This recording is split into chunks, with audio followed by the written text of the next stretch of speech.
মঙ্গলবার মুখ্যমন্ত্রী ডাক্তার মানিক সাহার হাত ধরে ডম্বুর নারিকেল কুঞ্জে উদ্বোধন হল ট্যুরিজম প্রোমো ফেস্ট। এই অনুষ্ঠানে উপস্থিত ছিলেন পর্যটন দপ্তরের মন্ত্রী সুশান্ত চৌধুরী সহ অন্যান্যরা।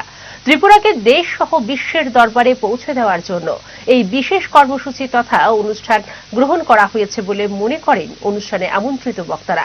ট্যুরিজম প্রোমো ফেস্টের সমাপ্তি হবে আগরতলায় স্বামী বিবেকানন্দ ময়দানে। এতে রাজ্য এবং দেশের প্রখ্যাত সঙ্গীত শিল্পীরা অংশগ্রহণ করবে। তো আমি আজকের এই ধরনের যে ট্যুরিজম প্রোমো ফেস্ট আমাদের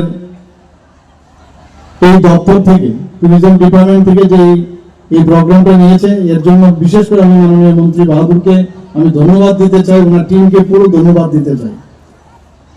ট্যুরিজম এমন একটা বিষয় যে ট্যুরিজমের মাধ্যমে আমাদের পৃথিবীর বহু দেশ আছে শুধু ট্যুরিজমের উপর ভিত্তি করে ওনাদের জিডিপি, এবং আমাদের দেশেও বিভিন্ন যে রাজ্য আছে বহু জায়গায় আছে ট্যুরিজমের উপর ভিত্তি করে তাদের অর্থনৈতিক বুনিয়াদ। এবং আমাদের ত্রিপুরাতেও আমরা এই সরকার আসার পর থেকে আমরা চেষ্টা করছি যে ট্যুরিজমকে সামনে রেখে আমরা কিভাবে এই ত্রিপুরা রাজ্যের যে বিশেষ করে গ্রামাঞ্চলে এবং ডিসি এলাকায় আমাদের যারা জনজাতি ভাই বোনেরা আছেন, আমরা বাঙালি ভাই বোনেরা যারা আছেন, সবাই মিলে আমরা এমন একটা জায়গায় আমরা এই ট্যুরিজমকে নিয়ে যাই যাতে করে এখানে অর্থনৈতিক এবং সামাজিক বুনিয়াদ আরো দৃঢ় হয়, সেই দিশে আমরা কাজ করছি।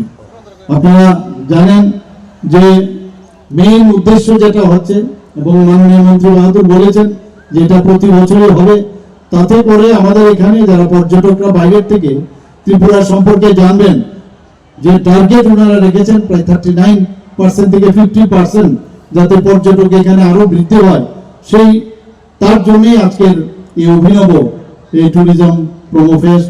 আমি আশা করি যে এতে করে আমাদের ত্রিপুরা সম্পর্কে মানুষ জানবে, দেশ বিদেশ থেকে মানুষ এখানে আসবে।